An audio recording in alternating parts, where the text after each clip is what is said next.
Good morning everyone. आज अब संवाद की निरंतरता में आगे बढ़ेंगे। आज मैं बच्चों में ज्यामितीय आकृतियों के क्षेत्रफल की समझ पर चर्चा करने जा रहा हूँ। इस पर अधिकतर अनुभव मेरे खुद के विद्यालय के हैं। बच्चों के साथ कार्य करते हुए मेरे किस तरह से अनुभव हैं उन्हें भी मैं आपके सामने शेयर करने जा रहा हूँ।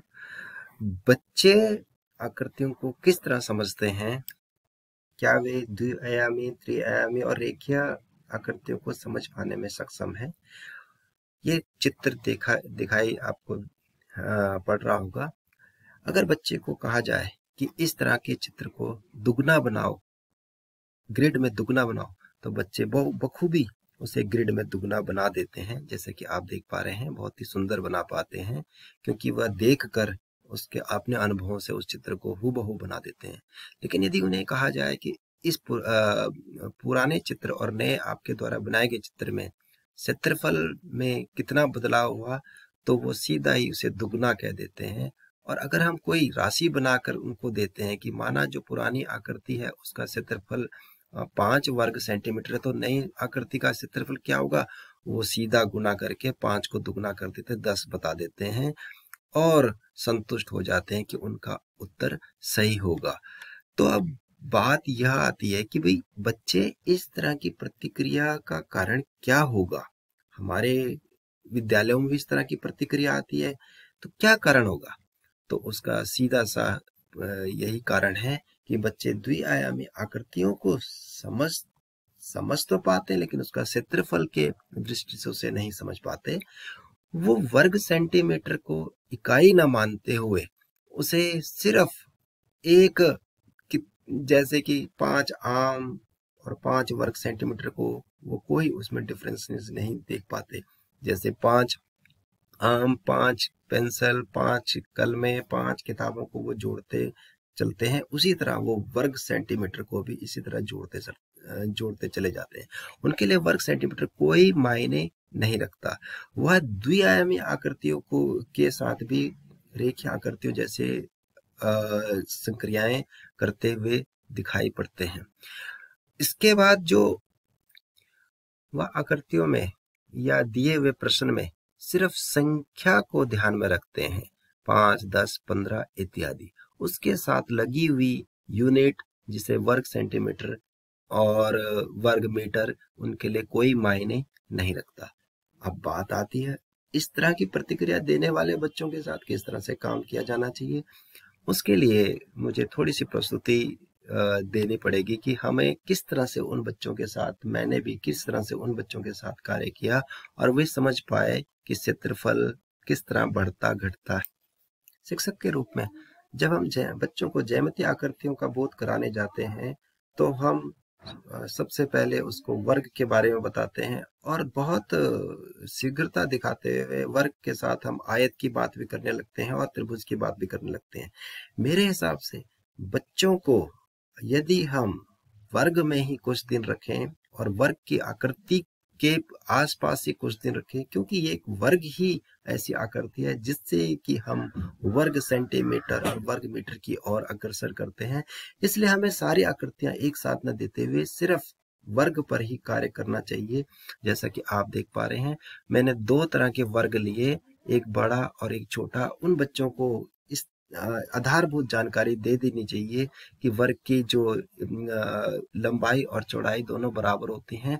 इस तरह हम रेखीय आकृति से हम उनको द्विआयामी आकृति की ओर लेकर जा रहे हैं। अब बच्चे वर्ग किस तरह से 2 वर्ग दे दिए, लेकिन वो अगर उनको हम सीधा इसी पैटर्न में रखते हैं तो वो समझते हैं कि बस वर्ग बिल्कुल खड़े इसी तरह दिखाई देंगे।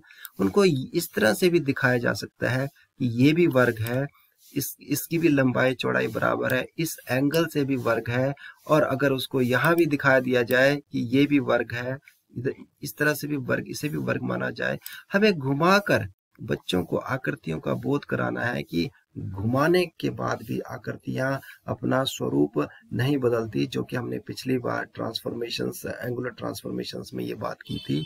इस तरह अगर हम बच्चों को इस तरह से हम बच्चों को अगर हम वर्ग के आसपास ही कुछ दिन रखते हैं तो बच्चे वर्ग से वर्ग सेंटीमीटर की ओर अग्रसर करते हैं। उसके बाद हमने एक यूनिट लेनी है, जैसे कि ये यूनिट है, हमने उस यूनिट को वर्ग सेंटीमीटर, 1 सेंटीमीटर लंबा और 1 सेंटीमीटर चौड़ा लेना है और बोलना है ये बच्चों ये वर्ग है, लेकिन इसकी यूनिट एक इकाई 1 सेंटीमीटर इकाई है। इसको उन वर्गों के बीच में जो कि बनाए गए हैं उनको गिनना सिखाएंगे, 1 2 3 4, इस तरह से 5, इस तरह से बड़े वर्ग में भी 1 2 3 4 5, इस तरह से संक्रियाएं अगर हम जब करते हैं तो बच्चा समझ जाता है कि इस छोटा खाना इस बड़े खाने में कितनी बार आएगा, और उनको इस आधारभूत गतिविधि करने के बाद हम बताएंगे कि ये वर्ग में अगर इतने खाने आए तो उसे वर्ग सेंटीमीटर कहते हैं, क्योंकि हमारा एक खाना जो है, ये छोटा खाना 1 सेंटीमीटर का है। इस तरह से हम तत्परता दिखाते हुए बच्चों को वर्ग से वर्ग सेंटीमीटर तक ले जाएं तो बच्चे बहुत अच्छे से उस बात को समझ पाते हैं। अब हम बच्चे के साथ एक गतिविधि करेंगे। मूल चित्र, जिस ग्रिड में मूल चित्र बनाया है उसी के सर्वांग सम, उसी के बराबर एक तल बना देंगे और उस तल के हम दुगना कर देंगे, उस तल के 2 तल बना देंगे। और जो बच्चे द्वारा बनाया गया चित्र है उसको भी ध्यान में रखते हुए उस तल को भी ऐसे ही रखेंगे। तो हम अब बच्चे के साथ कहेंगे कि जो मूल तल है उसे उस वर्ग के अंदर फिट करे, तो वो जाहिर सी बात है उस वर्ग के अंदर फिट हो जाएगा, लेकिन बच्चे द्वारा बनाया गया चित्र उस मूल तल के दुगने तल पे फिट नहीं आएगा। तो बच्चे को यहाँ पर समझाना हमारे लिए बहुत आवश्यक हो जाता है कि तलों का दुगना होना एक अलग बात है और तल पर बने चित्र को दुगना बनाना दूसरी बात है। बच्चों को यह गतिविधि कई दिनों तक कराएं कि वो बनाए गए चित्र को उस तल पे रख रहा है, दुगने तल पे रख रहा है, तो उसका चित्र उस दुगने तल पर पूरा पूरा नहीं आएगा और वह कहीं ज्यादा बड़ा हो जाएगा। अब इसके बाद हम उसको क्षेत्रफल के गतिविधि हम पहले ही करा चुके हैं, उसके बाद हम जाएंगे कि आकृतियां क्षेत्रफल किस तरह बदलती है।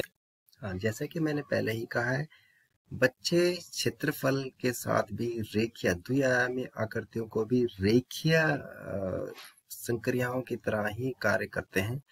उनको अब एक गतिविधि और कराएंगे, उसमें हम एक ओरिजिनल फोटो, जो वास्तविक फोटो है, और ग्रिड के साथ एक क्रिया कराएंगे। जैसे एक छोटी सी ये फोटो आपको दिख रही होगी, ये 1 वर्ग सेंटीमीटर है। हम सिर्फ उसकी लेंथ को बढ़ाएंगे तो आकृति चपटी हो जाएगी, अगर वृत्त को नहीं बढ़ाएंगे तो हम देखते हैं इसमें एक ऐसा करते हैं कि लेंथ और ब्रेथ को बराबर बराबर बढ़ाते चले जाएंगे तो हमें आकृति का स्वरूप कैसा दिखता है। हमने लेंथ को 1 बढ़ाया तो ब्रेथ भी 1 बढ़ गई। तो ये गांधी जी का मैंने चित्र रखा है, ये 4 सेंटीमीटर वर्ग सेंटीमीटर होगी। अगर हमने दुगना किया तो वो 4 हो गई, अगर तिगना किया तो वो 9 हो गई, अगर हमने 4 गुना किया वो 16 हो गई, 5 गुना किया 25 हो गई। इस तरह से बच्चों को आकृति बढ़ाते हुए दिखाएं कि जितने वर्ग सेंटीमीटर हम बढ़ा रहे हैं उतनी ही उसकी आकृति बढ़ती चली जा रही है।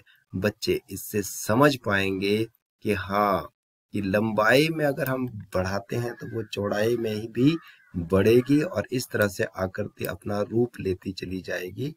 और इससे हम उस निष्कर्ष पे पहुंचेंगे, यदि हम क्षेत्रफल दुगना करते हैं, किसी आकृति का दुगना करते हैं तो उसके क्षेत्रफल में 4 गुना, किसी आकृति को दुगना करने पर वो 4 गुना बढ़ जाती है। बच्चों की खुद की फोटो ही आप बड़ी करके दिखा दे, क्योंकि आजकल विद्यालय नहीं खुल रहे हैं तो बच्चों की बहुत याद आ रही है। इस तरह हम कई गतिविधियां बच्चों के साथ करते हुए हम आगे बढ़े तो हम पाते हैं कि बच्चों का जो सीखने का स्तर है वह बढ़ता है। वह ज्यामितीय आकृतियों के दुगुना करने पर उनके क्षेत्रफल में 4 गुना, तिगुना करने पर 9 गुना इस तरह की संक्रियाओं को समझने में सफल हो जाते हैं। और ये जो जितनी क्रियाएं की है, ये मेरे अपने विद्यालय में बच्चों के साथ भी ये परेशानी आती थी, जिसका कि मैंने इस तरह से हल ढूंढा और मैं सफल भी रहा। धन्यवाद सहित।